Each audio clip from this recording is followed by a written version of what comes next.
আমরা তো সকাল 11টা আসছি, 11টা থেকে 11টা থেকে, সকাল 11টা থেকে আমরা ওয়েট করছি। আর আমাদের অনেকগুলা ইস্যুই কিন্তু আমাদের অবজারভেশনে নির্বাচন কমিশন থেকে আমরা জানিয়েছি, কিন্তু ওনারা বারবারই বলছেন যে আপনারা যে অভিযোগগুলো দিয়েছেন সেগুলো আমরা দেখছি, কিন্তু আমরা কোনো পদক্ষেপ দেখছি না। আমি যদি দু একটা জিনিস একটু বলতে চাই, একটা হচ্ছে যে আমরা জানি যে রিহাবেরও নির্বাচনে কালচার আছে যে আমরা প্রত্যেকটা প্রার্থী একজন করে পুলিং এজেন্ট রাখেন। সেই ব্যাপারে এখন পর্যন্ত ক্যাটাগরি কোনো সিদ্ধান্ত দেন নাই। নির্বাচন কমিশন বলেছে যে কালকে 11টার সময় মিটিং করব, মিটিংয়ের পরে সব বিষয়ে সিদ্ধান্ত হবে।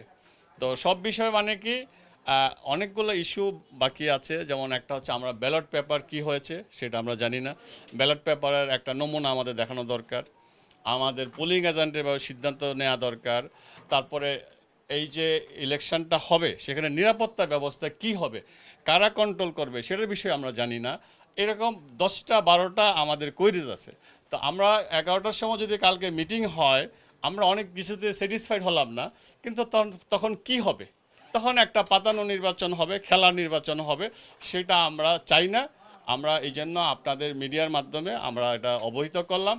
আমরা এটা বাণিজ্য মন্ত্রণালয়কেও চিঠি দিয়েছি। চিঠি দিয়েছি, আমরাও একই চিঠি দিয়েছি যে আমরা ইলেকশন প্রসিজারটা জানতে চাই, ইলেকশন কিভাবে হবে এবং কতগুলি ইম্পর্টেন্ট ভাইটাল জিনিস আছে। সেটা হচ্ছে পোলিং এজেন্ট, কারণ ইলেকশনে আমরা গতবার যখন ইলেকশন হয়েছে 2008-এ পোলিং এজেন্ট ছিল, 2400 পোলিং এজেন্ট ছিল।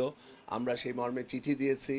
আমরা আরও চিঠি দিয়েছিলাম যে ইলেকশনের প্রসিজিয়ারগুলি, যে ওখানে ভিতরে ভোটিং পেপার কিভাবে যাচ্ছে, ব্যালট বক্স কিভাবে হচ্ছে, আমাদের যে নথিতে যে সই এবং টিপ সই সেটাও আমরা চেয়েছি, যে আমাদের জানি সঠিকভাবে এইটা হয়। ট্রান্সপারেন্সি আমাদের 1 নম্বর ছিল, যে দেখেন এবার ইলেকশনটা হচ্ছে সুন্দর একটা পরিবেশে। আমরা সবাই মিলে আমরা ইলেকশন ক্যাম্পেইন করেছি, আপনারাও দেখেছেন যারা এখানে প্রেস মিডিয়া থেকে এসেছেন। আমাদের ইলেকশনটা জানি সঠিক এবং সুন্দরভাবে হয়, এটাই আমরা চেয়েছি। এখনকার পরিবেশটা হয়েছে যে আমাদের মধ্যে কমিউনিকেশন গ্যাপ হয়ে গেছে। ইলেকশন কমিশনার সাহেব খুব ব্যস্ত এবং ওনাকে আমরা পাইনি, এবং অনেকগুলি চিঠি আমরা অনেক আগেই দিয়েছি, সেই চিঠির কোনো উত্তর পাইনি। আমরা আশা করেছিলাম যে উনি উত্তর দিবে, নালে আমাদের ডেকে আমাদের সাথে বসবে, এটাও হয়নি। তো আমরা খুবই চিন্তিত। আমরা যারা এখানে দাঁড়িয়েছি, যারা আমাদের ভোটাররা এবং সবাই, আমরা চেয়েছি এক জিনিস, পাচ্ছি আরেক জিনিস। এটা থেকে কিভাবে আমরা একটা সুন্দর ইলেকশন পাবো সেটা আমরা জানি না। আমরা অসম্ভব কনসার্ন, অ্যান্ড আমরা মনে হচ্ছে যে ইলেকশনটা যেভাবে যাচ্ছে সেটা সঠিক, সুন্দর, পরিষ্কার, ট্রান্সপারেন্ট ইলেকশন হবে না।